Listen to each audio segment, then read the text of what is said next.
Hi and welcome my channel. ఇది వచ్చేసి నిన్నటి వీడియో అనమాట. నిన్న నేను చేసిన కూర తిని మా బావ ఇది ఎవరు చేశారు అని అడిగాడు అనమాట. అసలు ఏమైందో లాస్ట్లో చెప్తాను. ఇంకా నిద్ర లేకుండా ఫస్ట్ అయితే బియ్యం కడిగి పెట్టి బయటకు అయితే వెళ్ళి వాటర్ అయితే పట్టుకొచ్చాను అనమాట. ఇంక ఇంట్లోకి రాగానే స్టవ్ పైన రైస్ పెట్టేసి ఈరోజు లంచ్ బాక్స్లోకి మాకు కలిపి బంగాళదుంపలు అయితే కూర వండుతున్నాను అనమాట. ఇంక వాటిని కట్ చేసి వాటిని కూడా స్టవ్ పైన పెట్టి బయటకు అయితే వచ్చి ముగ్గేస్తున్నానండి. ముగ్గు ఎంత చిన్నదైనా సరే దాంట్లో కొంచెం పసుపు కుంకుమ వేస్తే చూడడానికి చాలా కలగా కనిపిస్తుంది అనమాట. ఈరోజు అయితే నేను బంగాళదుంపలోకి పచ్చికారం వేస్తున్నానండి. మామూలు కారం కాకుండా దానికోసం అయితే జీలకర్ర, ధనియాలు, అలాగే పచ్చిమిర్చి, ఒక గుప్పిడి అల్లం వెల్లుల్లి, కొంచెం ఉప్పు అయితే వేసుకొని మెత్తటి పేస్ట్ అయితే చేసుకోవాలన్నమాట. ఇంకా బాండి పెట్టి అందులో కొంచెం ఆయిల్ పోసి ఆవాలు, కరివేపాకు, అలాగే మనం ముందుగా మిక్సీ పట్టించుకున్న పేస్ట్ కూడా వేసుకొని అందులో ఉన్న పచ్చిదనం అంతా పోయి మంచి స్మెల్ అలాగే మంచి కలర్ వచ్చేదాకా ఫ్రై చేసుకోవాలన్నమాట.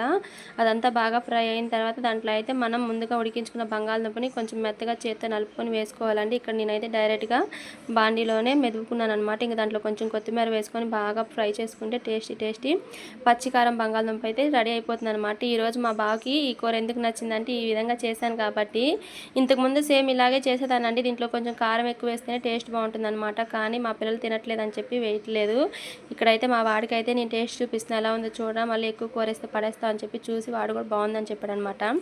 కారం ఎక్కువ వేయడం వల్ల అలాగే కొంచెం డిఫరెంట్గా వండడం వల్ల మా బావకి అయితే కూర నచ్చి ఎవరు వండారు అని అడిగాడు అనమాట. నాకైతే ఫస్ట్ కోపం వచ్చింది, తర్వాత ఏమో హ్యాపీ అనిపించింది. ఇంక ఈరోజు అయితే మా వాడు ఫ్రైడే డ్రెస్ అయితే వేసుకున్నాడు అనమాట. స్టార్టింగ్ కొత్తగా వేసుకోవడం వల్ల కొంచెం క్యూట్గా కనిపిస్తున్నాడు కదా. Okay, thank you, bye.